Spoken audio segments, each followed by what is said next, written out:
Nous sommes dans la suite de Regards croisés. Une ONG de défense des droits de l'homme au Burkina Faso a accusé l'armée et ses supplétifs civils d'avoir tué mercredi au moins 21 civils et torturé des femmes dans la région du centre-nord. Si ces informations sont vraies, c'est que la population est en danger. Un véritable danger. Et si on parle des supplétifs civils, souvent, je pense que ce sont ces supplétifs civils qui sont... j'ai l'impression qu'ils ont cette liberté de pouvoir Oui. commettre des exactions sans être contrôlés. Oui, on les appelle souvent les dozos. Dans cette zone-là, sont des gens qui ont une certaine liberté et souvent qui ont souvent été cités dans des crimes communautaires sur des peuls. Et dans ce ordre d'idée, quand vous voyez les victimes, seulement 2 ne sont pas peuls. Eux tous sont des peuls et les femmes qui ont été torturées aussi. Donc il faut véritablement se poser des questions. Entre-temps, le gouvernement a décidé d'ouvrir des enquêtes qui n'ont pas jusque-là donné une certaine conclusion. On attend toujours à ce que le gouvernement donne le rapport de cette enquête qui avait été commise.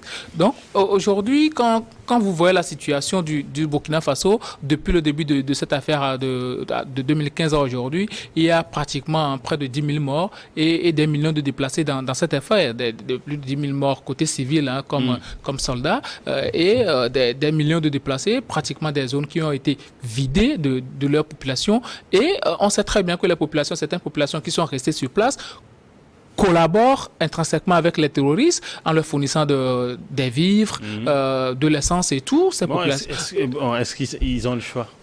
Ils n'ont pas le choix. C'est le prix à payer pour vivre dans ta zone de manière un semblant de paix. Voilà. Donc, ils vivent sous le coup de la menace à chaque moment des terroristes. Et si ces populations-là, au lieu d'être protégées par leur armée, se font aussi tuer, je pense que ça ne fait pas bien, ça ne fait pas bonne publicité pour ce régime-là qui vient d'arriver. Et il y a quelques mois déjà, déjà 2 exactions qui avaient été commises, entre-temps 5 civils et ensuite maintenant 21 civils qui avaient été tués et retrouvés dans une certaine mesure accablante. C'est pas fameux.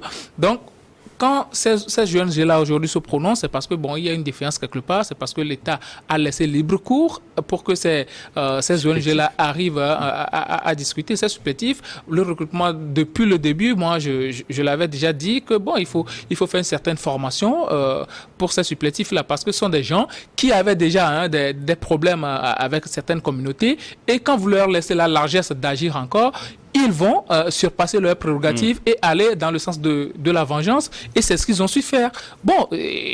On le dit avec des pincettes, mais quand même, les éléments corroborent et tout semble à une vengeance et à un certain crime communautaire. D'autant plus que, entre-temps aussi, on reproche à l'armée, jusque-là, les enquêtes sont en cours. Entre-temps, on reproche à l'armée d'avoir fait des incursions dans une zone où il avait tué pratiquement 25 populations parce que leur intimement l'ordre de montrer là où se situent, là où se trouvent les terroristes. C'est en cela que je parle de collaboration entre certaines populations et les terroristes aussi. Donc aujourd'hui, il y a tellement de problèmes à résoudre au sein, non seulement de l'armée, au sein des supplétifs. Et quand vous engagez ces genres de personnes, il faut leur faire une formation et leur donner une mission. Ces gens-là ne sont pas souvent appelés dans d'autres pays à aller sur le terrain. Oui. Ils sont là à assurer certaines gardes pour permettre aux soldats régulièrement formés qui sont souvent restés à la maison d'aller au front maintenant. C'est ce que se fait. Mais eux, ils ont laissé la largesse à ces gens-là d'aller sur le terrain, de commettre ces actions. Je pense que le gouvernement, par son communiqué de l'enquête qui avait été commise, va nous situer par rapport à ce qui s'est réellement passé pour laisser, pour ne pas permettre à ce que les rumeurs courent et puis les ONG prennent l'affaire là dans une certaine mesure qui va devenir un véritable problème pour le régime en place. Alors, je pense que d'abord, au départ, ils sont recrutés, ces supplétifs civils, pour pouvoir aider l'armée régulière à travers des informations au sein de la population sur des terroristes, parce qu'à un moment donné, c'était une technique pour pouvoir mettre la population à profit, afin de pouvoir détecter rapidement quelques attaques, les prévoir, anticiper sur les événements, mais les mettre également dans l'action et leur permettre de pouvoir tenir des armes ou encore aller sur le terrain et agir. Est-ce que ce n'est pas risqué? En tout cas, jusqu'à présent, ça, visiblement, le ça plan, a été le plan est bien pensé par les nouvelles autorités, enfin, par le pouvoir du jeune capitaine Traoré. Mais est-ce que c'était son plan? Oui, c'est lorsqu'il... Bon, c'est vrai que le plan y était, mais n'était pas mis en œuvre. C'est lorsqu'il est arrivé que le plan a été mis en œuvre, à ce que je sache. Donc, aujourd'hui, c'était pour mettre à contribution, je crois, la population pour arriver à démanteler les réseaux terroristes. Sauf que la stratégie utilisée n'est pas celle-là qu'il fallait en ce moment, parce qu'il y avait déjà des dissidents, il y avait déjà des antécédents, j'allais dire, au sein des communautés, les peuples qui n'étaient pas aimés par certains franges de la population. Et ces supplétifs civils, vous savez, c'est des gens, je ne sais pas comment ils ont été choisis, mais en fait, ça devait être formé. Il devait avoir une formation préalable qui devait les accompagner. Parce que quand vous n'êtes pas formé pour une mission, ce serait difficile pour sa réussite. Alors, je pense qu'ils ont été formés. Ils ont été formés, oui, mais pas une formation approfondie. Justement, approfondie, c'est ce que je dis. Bon, maintenant, est-ce que l'erreur aussi du gouvernement ou des autorités, ce n'est pas eux qui devaient descendre dans les arènes par rapport à ces enquêtes-là? Ils devaient être là que des gens enquêteurs et alerter l'armée par rapport à tel nombre de choses. Oui. Mais les laisser descendre dans la masse pour qu'eux aussi, ayant constaté des choses, les gens, il y aura des règlements de compte à coup sûr. Donc, c'est ce qui est dommage. Aujourd'hui, quand la population s'insurge, cette ONG prend le problème à bras le corps, dénonce, c'est parce qu'à un moment donné, l'enquête n'a pas abouti. On ouvre des enquêtes qui n'aboutissent jamais.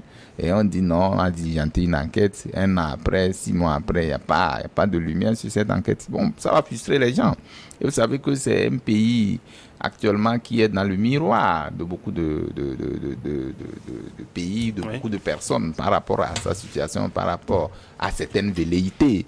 Ces rapports avec le Mali, les gens voudraient sincèrement qu'on crée ces actions-là pour zapper les efforts qui sont en train d'être menés dans ce pays-là. Donc, l'autorité, c'est vrai qu'il a pensé à un plan, et ce plan est mal, bien nourri, mais mal mené. Le plan a été mal mené parce qu'il ne fallait pas forcément l'exploitif civil pour aller dans les rangs, descendre dans les arènes, commettre ces actions-là.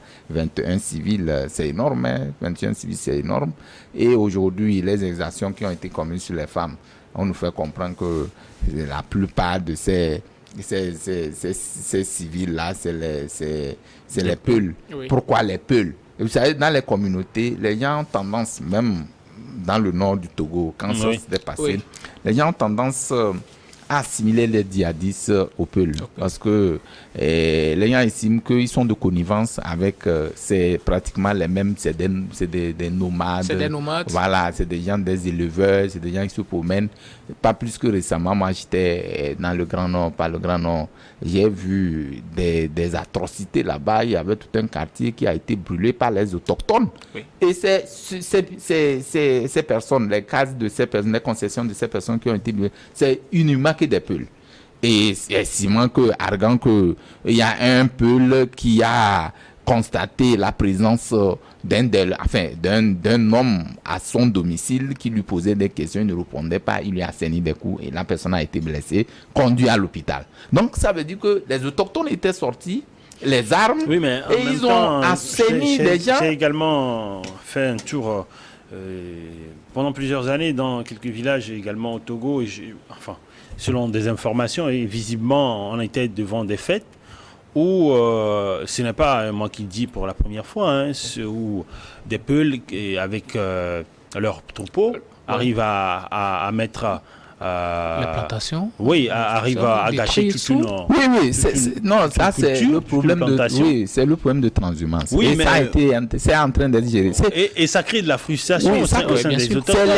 Ça c'est l'affaire, c'est ce que je disais. Ce problème doit être résolu par les autorités. Ce n'est pas entre les communautés. Non, moi je le dis tout simplement pour dire que les peuples ne sont pas également. Non, ils sont pas exempts. Ils sont pas exempts. Parfois ils arrivent à ils sont armés, ils ont des armes blanches. Oui. Ils sont violents. Ils sont très d'accord. dangereux C'est également. pourquoi je dis, ces cas-là, ça doit être géré par les autorités. C'est-à-dire que quand il y a des peuls qui sont là dans une localité, ils doivent quand même être surveillés ou peut-être des ultimatums doivent leur être donnés pour dire qu'à tel niveau, même il doit avoir un instrument juridique qu'on doit mettre en place pour... Mais visiblement, on n'en a pas parce qu'ils sont libres et ils traversent. Non, c'est pourquoi les je villages. parle du laisser-aller. Le laisser-aller, ça se passe au Togo également ici. À Bourg, entre-temps, il y avait un peul qui avait tué un monsieur au champ comme ça. Oui. Bon, la gendarmerie s'est saisie du dossier. Je ne sais pas une sanon ou avec. Ça se fait. C'est le problème de transhumance. C'est pourquoi parfois les autorités ou les autochtones sont toujours prudents par rapport à ces peuls-là. Oui. Moindre exaction, ils vont sortir pour des règlements de compte et ça crée justement ce que nous sommes en train de voir. Donc, à tort, peut-être c'est pas tous les peuls. Oui, Un seul non, peul enfin, qui commet une exaction, tous les peuls, on non. vient maintenant brûler les cases et on met tout le monde en danger. Moi, je pense que l'erreur, comme je le disais, je crois que l'armée ne devait pas laisser les supplétifs civils prendre le problème comme ils devaient se l'approprier. Et aujourd'hui, c'est mal géré et ça prend d'autres dimensions. Quand l'ONG, puisque c'est une ONG des droits de défense des droits de l'homme, et il ne peut pas comprendre que qu'on puisse tuer des civils comme ça et que c'est des supplétifs civils et même comment appelle-t-on attribué aux armées, à l'armée. Donc aujourd'hui, il faut forcément qu'il y ait une lumière qui soit faite sur cette affaire-là. Parce que c'est quand même terrible quand vous vous rendez compte que vous êtes pris entre de feu, vous avez les terroristes qui vous menacent. Effectivement, et après, en même temps, c'est l'armée qui vient mettre la main dans la danse. Ça doit être un peu compliqué. C'est pourquoi je dis, il ne faut pas chercher à résoudre un problème, à en créer d'autres. C'est le véritable problème, ça. En voulant mettre en place ces supplétifs civils, c'était pour aider à résoudre le problème du terrorisme dans ce pays-là. Et bon, si eux aussi vont venir créer d'autres actions, et pire que même les terroristes, à quoi bon peut-être de les installer? Est-ce que nous ne sommes pas en train d'aller vers des lendemains sombres dans ce pays, quitte aux autorités burkinabées de prendre toutes les dispositions qui s'imposent afin de pouvoir mettre tout l'arsenal juridique pour pouvoir régler ce problème-là le plus tôt possible. C'est vrai qu'ils sont en train de penser à un truc, comment ils appellent ça, à une alliance avec le Mali, comment ils appellent fédération. à une fédération, à un fédéralisme. Mais est-ce que c'est dans ces cas-là que cela pourra se gérer? Mais il faut résoudre le problème à l'interne d'abord, parce que le problème de chaque pays a son problème et que nous ne pouvons pas nous ressembler. Donc, quoi qu'on dise, chacun gère son pays, même quand on parle de la fédération, les États fédéraux, là, c'est des États à un moment donné qui ont des problèmes à l'interne qui résolvent afin de pouvoir penser à une unicité d'action. Donc, moi, je pense que je parle d'Assimi Goïta, Traoré, son gouvernement doit quand même repenser à un autre plan plus sain. Un plan qui motive, qui puisse permettre aux uns aux autres de pouvoir régler les problèmes sur le territoire afin que nous ne puissions pas arriver à des actions.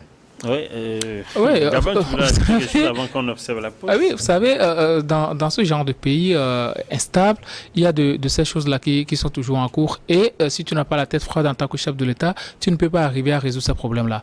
Aujourd'hui, le Burkina est confronté à plusieurs problèmes. Et lui-même, quand il est venu au pouvoir, il est allé sur le terrain, il a constaté réellement qu'il y a des populations qui souffrent. Et quand ces populations-là se sentent abandonnées, il s'adonne à ces terroristes-là qui leur font des propositions aussi contre votre sécurité, contre votre vie. Bon, donnez-nous ceci, permettez-nous de vivre sur votre territoire et de faire ceci et de faire cela. Permettez-nous d'avoir du carburant, permettez-nous d'avoir des vivres. Et il y a des populations aussi qui avaient été coupées de Ouagadougou, de la ville pratiquement, parce que bon, il y a des ponts qui avaient été sautés. Oui. Et ces populations-là, comment ils vont faire pour vivre? Ce sont par le biais du Niger et ces mêmes terroristes-là, par nos informations, qui nourrissaient ces populations. Donc ceux-là, ils sont à la merci de pratiquement ces terroristes. Aujourd'hui, il faut pratiquement récupérer ces populations-là pour les mettre en confiance. Mais si ces populations-là, chaque fois qu'ils voient les forces de l'ordre, ils se disent, bon, voilà, nous sommes menacés parce que, entre-temps, début février, il y avait 25 civils qui avaient été tués et aujourd'hui, on parle encore de 21 morts dont l'enquête ne révèle pas encore les conclusions. On ne sait pas véritablement qui a commis. Donc, les spéculations vont bon train et ces populations-là vont se dire, bon, non seulement les terroristes nous tuent, mais aussi ceux-là qui sont censés nous protéger nous tuent. Et ça crée de la psychose. Aujourd'hui, il faut véritablement réfléchir à ça et je pense que le service de communication du président de la République, Ibrahim Traoré, doit véritablement travailler, aller sur le terrain, ne pas avoir peur, communiquer avec la population, les mettre en confiance pour que ces populations-là arrivent à coopérer avec les FDS sur le terrain pour que ces terroristes-là soient neutralisés. Sinon, si les populations ont peur, je suis sûr qu'ils seront beaucoup plus à même d'être plus proches des terroristes que des forces de l'ordre. Donc, je pense que Ibrahim Traoré, il connaît aujourd'hui le problème puisque lui-même, il a été sur le terrain avant d'être le président. Et quand il est président, il est aussi allé sur le terrain. Donc, il sait très bien que le terrorisme ne peut pas être vaincu sans l'apport des populations. Donc, il faut véritablement mettre en confiance cette population-là pour permettre à ce que le terrorisme soit bouté hors. Sinon, ça craint. Vraiment, c'est terrible. C'est pas une situation enviable d'être pris entre l'armée régulière et les terroristes. On va observer la pause, revenir parler peut-être encore du Burkina, si on le veut, ou encore évoquer directement le Togo.